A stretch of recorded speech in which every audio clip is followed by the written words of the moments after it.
Que legal. Boa noite, Fábio. Muito bem-vinda. Tudo Uma bom? Muito alegria boa noite. voltar a Obrigada pelo conversar com convite. você. Eu que agradeço a você por ter aceitado, né? Eu já tinha falado um pouco de você, feito aqui uma apresentação. Tá tudo bem aí em Joinville? Tudo certo. Não está chovendo hoje, um milagre aqui Que em bom. Joinville. Bom. Não, aqui, Pois é, né? eu tenho acompanhado você pelo perfil do Instagram, a sua atuação como representante dos atiradores, dos empreendedores do segmento do clube de tiros, nas suas atuações em Brasília, não é? E sei que você está muito bem inteirada todas as questões relacionadas ao universo do tiro hoje, não é? Então, acho que é bacana conversarmos sobre isso.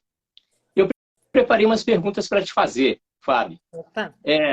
Eu fui recentemente a um clube de tiros aqui em São Pedro da Aldeia, o IAT Clube de Tiros, e lá eu vi um cartaz com um revólver Colt escrito embaixo assim: Deus criou os homens livres, igualmente livres, e Samuel Colt os tornou iguais. Fábio, sempre que eu vejo essa frase, eu penso nas nossas diferenças, porque essa liberdade natural dada por Deus, ela é comum a todos os homens. Mas nós temos estaturas diferentes, idades diferentes, sexos diferentes, forças diferentes, né? E o Samuel Colt, ao criar o revólver, ele deu essa condição de igualdade, não é? Você é uma mulher, eu sou um homem já quase idoso, então eu, por exemplo, não encararia uma circunstância em que um homem muito forte, muito jovem, me ameaçasse, a não ser que eu estivesse armado, né? Você, como uma mulher, né, uma mulher jovem, pequena, né, tem uma estatura normal de mulher, mediana, como é que você se vê nessa situação? Você, de fato, concorda com isso?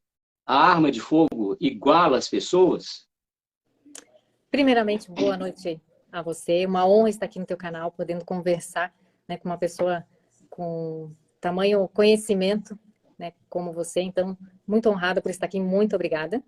Em segundo lugar, agradecer a todo mundo que está aí nos assistindo. Se vocês puderem compartilhar a live. Pelo que eu já senti na primeira pergunta, vão ter bastante perguntas boas aí, então bora convidar os amigos para estar assistindo a nossa live. E vamos, então, à resposta aí da pergunta. Eu acredito que sim, né? Que realmente uma arma, ela equaliza forças em diversas situações, né? Então, se nós tivermos um homem que não esteja armado e uma mulher também não armada, né? Por mais que essa mulher até faça alguma... gostei da caneca. Que faça alguma atividade, arte marcial, Uhum. ela, mesmo assim, o homem, por ser mais forte, até mesmo sem ter técnica nenhuma, as chances de um homem, né? Até faço pergunta para as pessoas que estão aí nos assistindo. Um homem sem arma nenhuma, ele pode mobilizar e até mesmo matar uma mulher? Ele pode, Uhum. ele consegue. Né? E como que uma mulher pode se defender? Né? Para que a gente consiga igualar forças, então, se o homem estiver desarmado, uma mulher armada, ela vai estar superior a ele em questão de força, né? Uhum. Vai conseguir se defender, muitas vezes o homem vai fugir, vai correr, porque a mulher está armada e ele não. Uhum. Se ele estiver armado e ela não, então aí mesmo que a mulher não tem chance alguma. E se os dois Sim. estiverem armados, eles vão estar iguais, Uhum. né?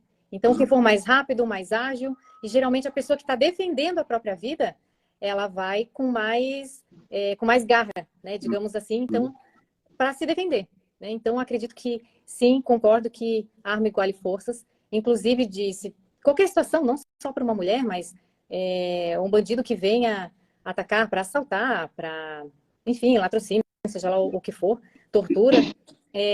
Se o outro lado estiver armado também, as forças estarão iguais. Né? E, infelizmente, a gente tem uma cultura, não é só uma cultura aqui no Brasil, mas tem a cultura de que nós temos que ser passivos, né?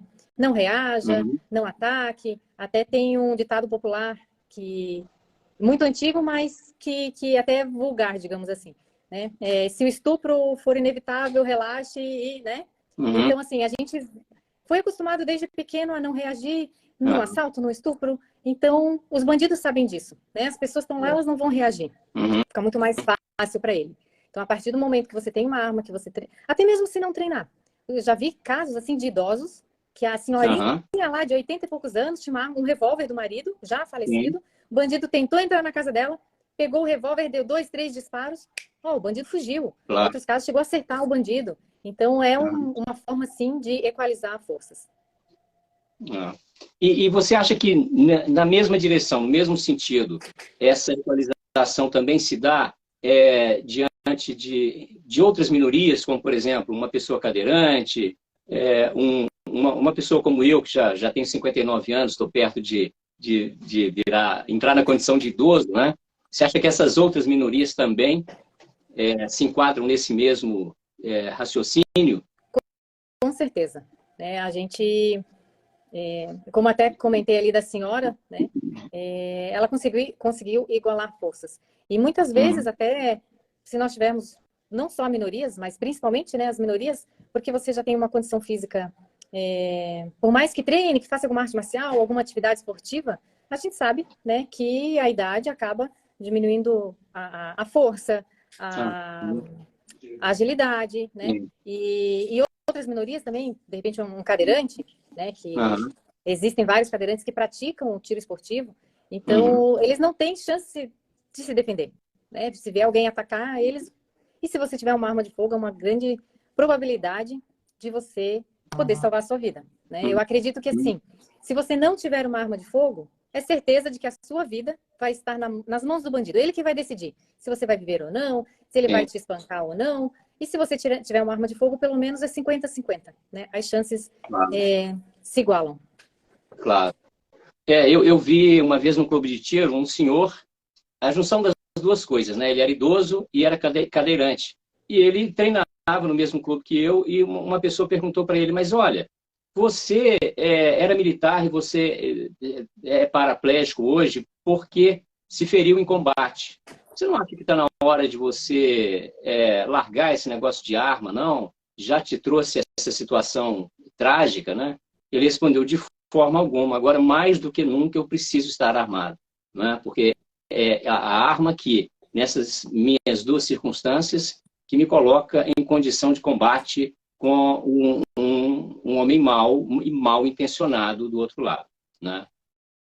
Ô, Fábio, diante desse cenário que a gente vive hoje, com essa instabilidade, né? O novo governo é um governo, claro, e historicamente desarmamentista. Você, olhando para a composição que a gente tem na Câmara e no Senado, como é que você vê esse ambiente político hoje? Você acha que essa Câmara e esse Senado são capazes de resistir, de atuar e de defender a liberdade de posse e porte de arma? Bom, como você falou, né? Esse é um governo desarmamentista, né? Eu acredito, inclusive, que o novo decreto de armas já tenha sido escrito lá atrás, já está pronto há muito tempo, e só estão ganhando tempo para ir matando a gente à míngua, né? Aos pouquinhos, né? E eles vão fazer de tudo para dificultar a nossa vida. Então, eu vejo um cenário positivo na Câmara, né? Nós temos muitos deputados favoráveis à pauta, conversamos com muitos deles, alguns até, muitos, né, que não se elegeram fazendo arminha, com a pauta armamentista e tudo mais, porém eles falaram que são a favor da pauta, que vão defender, né, na hora que precisar votar, irão votar a favor do armamento. E como a gente sempre falou, né, tem que ser... nunca foi fácil você conseguir uma arma de fogo, né? Você tem arma de fogo, você sabe da burocracia que as exigências são enormes, nunca deixou de ter essa exigência e vai continuar tendo. Então, eu acredito que nós precisamos ter arma de fogo, que os nossos deputados irão nos ajudar. Quando a gente vai para o Senado, a gente já não tem uma maioria tão grande. Porém, tem muitos senadores lá que eles não têm opinião formada sobre arma de fogo. Eu lembro que quando eu estava em Brasília, nós conversamos com o senador Girão, e ele falou assim, todas as pautas aqui de direito eu estou dentro, né? Eu sou contra aborto, a favor disso, a favor daquilo, estou com vocês. Mas quando fala em arma de fogo, eu não sou muito a favor. Eu não acho que as pessoas tenham que ter porte, por exemplo. E daí nós conversamos, mostramos para ele até a importância do tiro para as mulheres, né? E ele parou tanto para as mulheres, na economia, enfim. Ele parou e falou, olha, eu não tinha pensado na arma de fogo dessa forma. Então, às vezes, nós precisamos chegar e ter uma abordagem diferente, né? Parar de falar muitas vezes que a gente fala, CPF cancelado, esse tipo de coisa, que liga o armamento a algo ruim, que foi uma morte, ao invés disso, a Sim. gente... não, mais uma vida salva, menos um assalto, menos uma mulher Claro, violentada. Então, a claro. gente ligar o arma de fogo a um ato positivo e não negativo, né? Como as pessoas costumam falar aí de CPF cancelado. Então, a Sim. gente fez essa abordagem e ele, vou começar a olhar com outros olhos, né? E é Uhum. isso que a gente precisa fazer. É pressão. Temos que quem tiver contatos de e-mail, WhatsApp, de senadores e deputados, que se você é a favor dessa pauta, a gente tem que pressionar, a gente tem que mostrar que o povo é a favor dessa pauta, Sim. que não vai ter nenhum bang-bang nas ruas, se liberar Claro. porte e tudo mais. É. Porque antes da lei do desarmamento, as pessoas compravam a arma muito facilmente, registravam na Polícia Civil. Sim. Muitas pessoas que você não tem a mínima ideia tinham porte de arma. E nós não É. vivíamos num bang-bang no faroeste, como eles pregam, né? E por que queria mudar agora, né? Então, eu acredito, assim, que a nossa insistência, a gente tem que encher o saco deles mesmo e Sim. ligar 10, 20, 30, 100, 1000 pessoas, ligar para o mesmo deputado, ligar para o mesmo senador e mostrar, aqui tem voto, né? Claro. O cargo não é eterno, É. haverá uma nova eleição e nós vamos lembrar de como você votou. Então, é Sim. muito importante, agora com redes sociais, né, se nós não formos aí censurados, nós conseguimos fazer um trabalho muito grande de pressão mesmo, né, com os deputados e senadores, para que nós tenhamos aí uma lei favorável ou barrar leis que queiram tirar aí a posse ou porte de arma do cidadão. Uhum. Eu participei de uma audiência pública no final do mês passado, convocada aqui pelo deputado Alan Lopes, deputado estadual pelo Rio de Janeiro, sobre segurança nas escolas. E, num determinado momento, eu fui chamado a falar e apresentei exatamente esse raciocínio, de que a arma não é um instrumento de morte, a arma é um instrumento de preservação da vida, né? Quem pensa na morte é o bandido, é o criminoso. A arma na minha mão, ela preserva a minha vida e a vida de quem está ao meu redor. A arma na sua mão preserva a vida da sua família, dos seus funcionários, daqueles que estiverem ao seu redor durante todo o momento em que você a aportar, não é? E é curioso que, veja, os pais que estavam lá, professores que estavam lá, receosos com a ideia de que haja arma, haja segurança armado na escola. Ora, pensa, Fábio, a gente quer o segurança armado na porta do metrô, a gente quer o segurança armado na porta, nas feiras, nos restaurantes chiques, né? Nos shoppings, nos bancos, mas nas nossas escolas, local no qual estão os filhos, os netos, os sobrinhos, a gente não vai querer esse tipo de proteção? É um contrassenso, né? É uma mesmo. falta de lógica absurda. As pessoas protegem o dinheiro no banco e não querem proteger seu bem mais precioso, que são seus filhos, né? Exato. Ô, Fábio, você sabe que eu te acompanho há muito tempo, né? Admiro aí a sua trajetória, seu trabalho, sou seu seguidor em todas as suas redes sociais, aprendo muito com você. E na semana passada você publicou um vídeo a respeito de uma deputada aí do Sul que protocolou um PL na Câmara, uma deputada federal, né? Que propõe que os estados possam legislar sobre a arma de fogo. O que é que você achou dessa proposta? Você conheceu, você viu o PL? O que você pensa sobre isso? Então, no início, quando nós vimos, né, a primeira reação uau, se isso acontecer, para nós aqui do Sul vai ser uma maravilha. Depois a gente parou e pensou, aí até ligamos para ela, mas Carol, até a deputada foi a Carol Detoni. Carol, como é que isso vai se dar? Isso é legal? Isso está previsto em algum lugar? E ela falou assim, a gente se baseou no artigo 22 da Constituição, né, onde justamente regulamenta isso, né, que os estados podem legislar sobre algumas matérias, né, e que ela entrou com esse PL, ele foi protocolado, aí cabe pressão nossa para que o presidente da casa leve isso à votação, porque ela falou que isso é o mais difícil, é o presidente da casa pegar um projeto desse e colocar para votação. Então, é uma pressão que aí a população tem que fazer para que isso vá à votação. E que tem uma base, tem um fundo aí que a gente possa estar... Ó, até vou ler aqui. O Venera está aqui do meu lado me dando a colinha. Então, manda um ele fala... abraço para ele. Ó, manda um abração aí. Aqui no artigo 22, né, ele fala assim, no parágrafo único. Lei complementar poderá autorizar os estados a legislar sobre questões específicas das matérias relacionadas nesse artigo.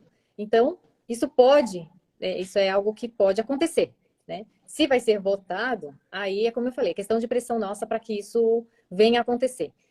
Alguns estados nós sabemos que são governados por partidos de esquerda, provavelmente vai ter uma legislação mais dura, né? Assim como é nos Estados Unidos. Né? Você vai no Texas, lá você pode ter o porte de arma, inclusive tem que ser ostensivo. As pessoas têm que saber que você está portando uma arma de fogo. Em outros estados, o porte é mais liberado, outros menos. Então, aqui no Brasil, né, os estados, obviamente, que têm governadores que têm uma linha mais conservadora, né, vai acabar legislando, né, mais favorável a essa pauta. Né? E aqui no estado de Santa Catarina, não só o governador, mas vários deputados federais, deputados estaduais. Nós nunca tivemos aqui um governo petista, né? Então, para nós, facilitaria muito uma lei dessa aqui no estado. Né? Acredito que flexibilizaria muito a posse e porte de armas aqui no estado. Olha, eu quando vi aquela notícia, o vídeo que você postou, no dia seguinte eu comentei com meus colegas de gabinete. Eu sou assessor parlamentar do Alan Lopes. E todos ficaram muito entusiasmados com a ideia. Nós fomos ao artigo 22, que é o artigo que regulamenta, que fala do direito penal e do material bélico. Né? E a equipe lá já começou a esboçar um projeto de lei para ser protocolado pelo gabinete do Alan Lopes, assim que a deputada aí do Sul consiga aprovar o PL proposto por ela. Então, eu imagino que tal como aconteceu aqui no Rio, isso deve ter provocado também muitas iniciativas já em outros estados. Né? Não, isso é bacana ouvir isso, porque daí até nos incentiva a fomentar mais isso, né? Porque quanto mais a gente falar sobre isso, mais chance tem disso ser pautado. Então, depende de nós aí fazer um barulho, né? Como a esquerda gosta de fazer barulho, a gente tem que aprender com eles muita coisa, que eles são muito organizados. Sim, então, nós temos que aprender com eles, fazer barulho também, para que mais pessoas escutem, né, sobre isso e que seja pautado. Sim. O Alan tem uma parceria muito grande com o Alexandre Ramagem e com o Pazuello. Nós já, inclusive, enviamos uma ideia legislativa para o Ramagem sobre a regulamentação de profissões ligadas aí ao universo do tiro. A gente pode fazer muita coisa bacana juntos. Se vocês tiverem ideias legislativas e queiram contribuir através do Alan, podem mandar ideia para o gabinete, a gente redige o PL e encaminha ou para o Pazuello ou para o Ramagem, para eles protocolarem na Câmara. Tá? Muito, muito bacana isso. Além da Carol Detone, nós temos a deputada Júlia Zanata, a famosa deputada da Tiara. E ela é uma guerreira, então está sempre aí. Essa é uma pauta, né, que ela agarrou com unhas e dentes, abraçou com unhas e dentes. Temos o deputado Sargento Lima, que é um deputado estadual, que que aqui no estado ele implantou a Rota do Tiro. Então, é uma rota turística onde você passa por cidades, né, por clubes de tiro, por eventos, festivais. Nós temos a Schützenfest aqui, que é uma festa antiguíssima, tradicional, onde você tem uma festa alemã, com músicas alemãs, vai toda a família. E tem uma área lá gigantesca que você pode fazer tiros, né, disparos ali com armas de chumbinho, né, armas de pressão. Então, é uma festa muito bacana, que acontece todos os anos.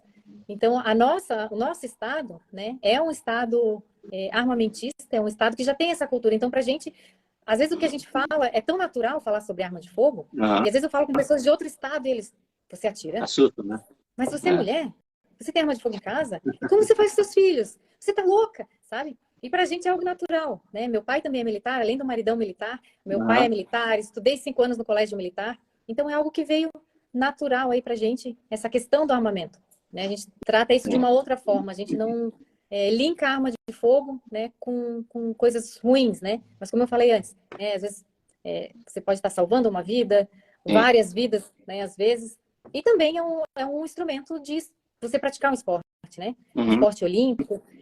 O tiro, ele tem N modalidades e com certeza você vai se encaixar em alguma. Sim, é verdade. Fábio, eu gosto muito aqui no Rio de visitar diferentes clubes de tiro. Eu tenho lá o meu clube, no centro, na rua Alexandre Mackenzie, mas eu sempre vou a diferentes clubes. E eu estive no Mil Armas, um clube daqui do Rio, recentemente, num domingo, e fiquei muito assustado porque não havia nenhum outro frequentador no clube, durante mais ou menos 6 horas em que eu estive lá. E eu perguntei para o instrutor, eu falei, olha, como é que está isso depois de 2023, né? Do fatídico início de 2023? Ele falou, olha, nós temos uma média de vendas de 40 mil munições por semana para as pessoas que frequentam o nosso clube. Agora nós temos uma média de 600 munições vendidas por semana. Quer dizer, por aí você tira uma ideia da queda, né, de venda de munição e, obviamente, queda de frequência e queda de todas as outras atividades rentáveis de um clube de tiros, né? Então, Fábio, eu quero te perguntar o seguinte, como é que ficou esse mundo que gera tanto emprego, que contribui tanto com o PIB nacional? Como é que ficou isso depois da saída de Bolsonaro, da entrada de Lula na presidência da República? Antes de eu responder, só vou mandar aí um abraço para o Maranhão, que alguém pediu aí para a gente mandar um abraço lá para o Maranhão. Então, um abração, um beijão. Eu vejo isso com uma preocupação muito grande, né? Esse esvaziamento nos clubes de tiro. Eu acho isso muito perigoso. E eu vou dizer por quê. Nós, atiradores, nós CACs, dependemos do clube de tiro. Então, com esse medo, com essa propaganda negativa, ninguém proibiu as pessoas de irem no clube praticar, de você adquirir mais armas, adquirir munição. Mas a propaganda foi tão ruim, já causou um estrago tão grande, essa propaganda petista, que as pessoas ficaram com medo, ficaram ressabiadas, não foram mais ao clube de tiro, muitas achando até que não podem mais atirar, mais comprar armas. E com esse novo decreto, tudo indica que voltarão os níveis, né? E o que são esses níveis que estão todos falando? Os níveis é você ter que ir para um clube de tiro. Hoje, a nossa legislação, ela já diz que se você é atirador esportivo, você tem que praticar. Né? Você diz que é atirador, você tem que praticar, e praticar num clube de tiro que seja regulamentado pelo Exército. Claro. E você tem que ter no mínimo 8 habitualidades por ano. Então você imagina as pessoas pararem de ir no clube de tiro. O clube de tiro fecha. Como é que você vai fazer sua habitualidade? Aí você não... Porque o Exército exige tudo isso da gente. Esses últimos 4 anos, até a legislação estava lá, mas o Exército deu uma relaxada. Com esse novo governo, eles já deixaram bem claro que a fiscalização em cima das pessoas de bem, que comprovaram, né, a sua idoneidade para adquirir uma arma de fogo e praticar o tiro, que eles vão estar em cima dessas pessoas, né, que é muito mais fácil você fiscalizar uma pessoa de bem do que fiscalizar uma arma ilegal. Então, eles vão estar em cima dos CACs, vocês podem ter certeza disso. E se você não tiver sua habitualidade, você vai perder o seu CR.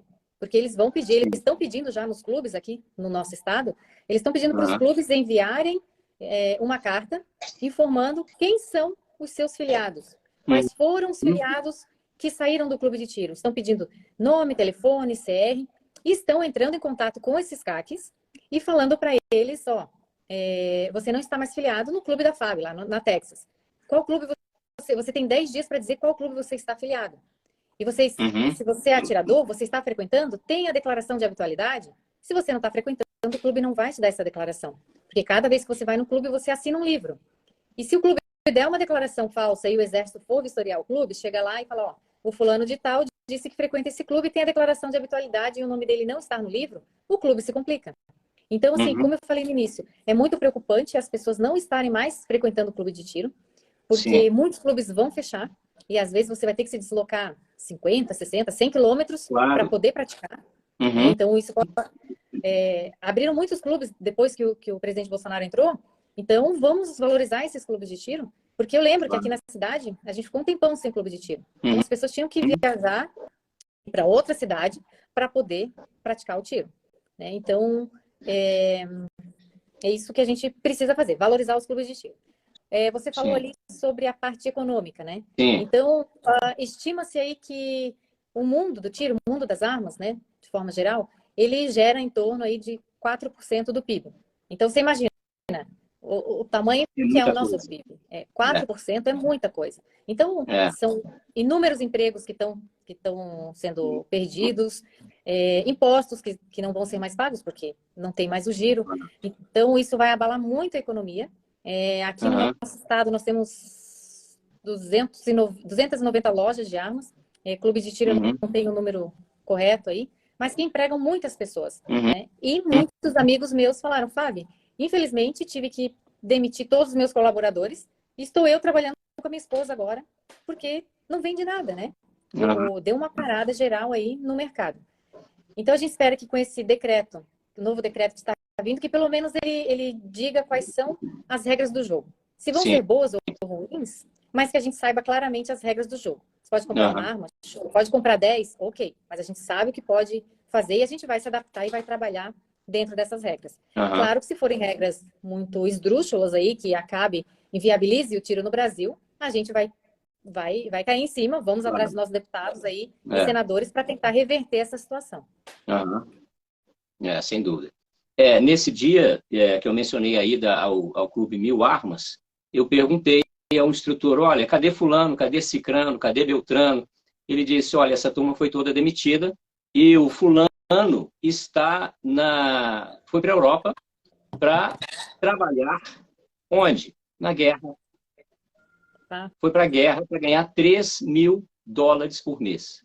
Você imagina, está na Ucrânia, atuando como militar voluntário numa situação extremamente fragilizada, né? Sem saber falar a língua, correndo risco permanente de morte, porque se sentiu desempregado aqui, sem perspectiva, teve esse súbito, esse ímpeto e foi para lá.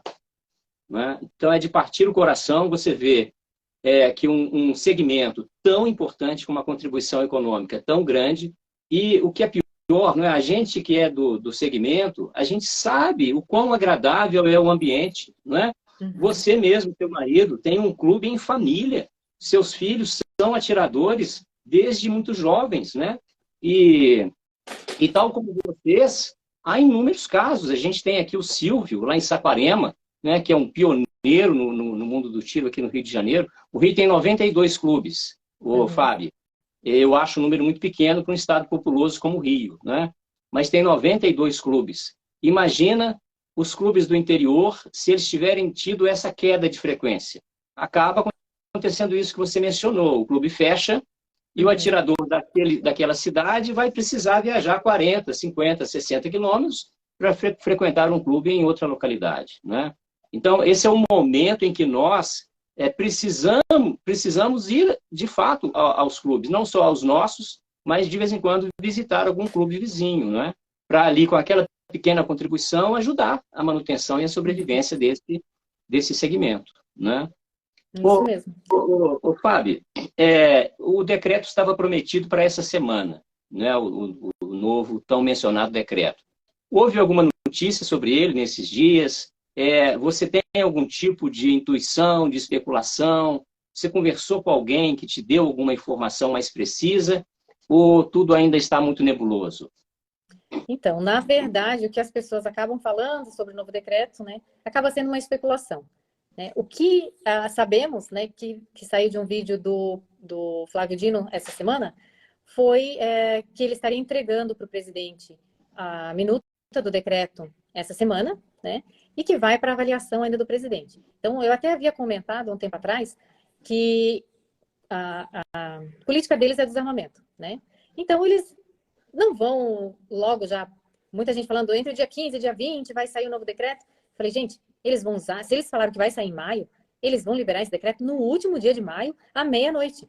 Porque eles querem que a gente sofra, né? Que a gente parece que a gente está no corredor da morte, né? Que é pior do que chegar na cadeira elétrica. É uma tortura isso pra gente. Então, eles vão fazendo isso. Eles estão torturando a gente. E eu acredito que vai para apreciação aí o doutor Luciano Lara. Ele estava no grupo de trabalho e ele falou hoje que o Flávio Dino tinha prometido a eles que quando a minuta estivesse pronta, iria passar para o grupo de trabalho para eles darem uma olhada, uma analisada, né, de repente alterar alguma coisa, se fosse preciso. Porém, isso não foi feito. Ele pulou o grupo de trabalho e levou direto para o presidente. Por isso que eu falo que eu acho que decreto estava pronto e só usou o grupo de trabalho para ganhar tempo. Mas isso também é especulação da minha parte, é um achismo, né? É o que me parece que é isso. E o que ele falou nessa gravação, que circulou aí na segunda-feira, é que vão voltar os níveis. Então, o atirador, ele vai precisar, como eu falei, vai ter nível 1, nível 2 e nível 3. Nível 1 é o frequentador do clube que vai lá para recreação, vai dar seus tirinhos lá de final de semana, e vai poder adquirir até 4 armas. Sim. Atirador nível 2, 8 armas, e se não me engano, 6.000 munições por arma. Então ficou. Não vamos falar muito para eles não ouvirem. E nível 3, aí são 16 armas de fogo. Mas isso também é especulação, né? A gente ouviu assim, conversa de corredor. Mas se for isso, eu falo para vocês que, né, não é bom a gente falar, porque vai que eles escutam, a gente dizer que não é tão, né, ruim, mas é que o que aconteceu? Como o Bolsonaro ele colocou lá em cima, né, você pode adquirir 60 armas. Então, o governo reduzindo bastante, ainda fica numa situação confortável para o atirador. Né? E se 16 armas for pouco para um atirador nível 3, ele ainda consegue justificar, consegue mostrar que ele participa de diversas provas com armas diferentes, que ele precisa de arma reserva. Então, são exceções ali que você consegue ainda trabalhar com o exército para adquirir alguma arma extra. E a quantidade de munição para você treinar, se realmente forem essas quantidades aí, elas são suficientes para a maioria dos CACs, né? Somente aqueles atiradores de alto rendimento, né? Como o Jaime Saldanha da vida aí, que ele acaba utilizando 40, 50 mil munições por ano para treinar. Então, acredito que seguir isso vai ficar confortável aí para os atiradores, porém, terão que frequentar o clube de tiro, né? Para ser nível 2, ele vai ter que participar de provinhas ali, de campeonatos estaduais, campeonatos regionais, e para ser nível 3, campeonatos nacionais e internacionais. Então, até vou deixar uma dica para vocês, tem o campeonato que foi feito pela LINAD, que é a Liga Nacional dos Atiradores Esportivos, que é o regional, antes era regional CBC Taurus, agora é regional CBC. Então, é um campeonato de nível nacional, que você faz no seu clube. Então, todo mundo faz nos seus clubes no mesmo dia, coloca o resultado online. Eu acredito que seja um dos maiores campeonatos do mundo aí. E no final do ano tem a final, que daí a final é presencial. Então, isso aqui é um campeonato que você disputa entre o Brasil inteiro. É um campeonato nacional que vai te dar nível 3. Então, procure um clube de tiro que participe do regional CBC. E se ele não participa, pede para ele entrar em contato com o Marcelo da Fembach, lá da Linad, para ver como fazer para participar. Porque é um campeonato que você pode participar tanto em stand outdoor como indoor. Tem diversas provas a 10 metros e a 25 metros. Então, isso é bacana para te dar um nível 3. Claro. Eles vão querer dar uma dificultada em alguma coisa nos decretos. Eu li alguma coisa que você tem que, em 48 horas, comunicar à Polícia Federal que você adquiriu arma ou munição, o que é meio... Né, se a própria Polícia Federal, segundo eles, é quem vai registrar as armas de fogo agora, e não mais o Exército, então eu vou ter que comprar uma arma, vou registrar na Polícia Federal e vou ter que avisar eles 48 horas depois, se eles me deram registro. Não faz muito sentido.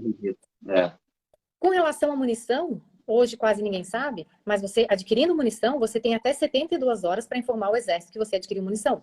Isso já existe. As pessoas não fazem.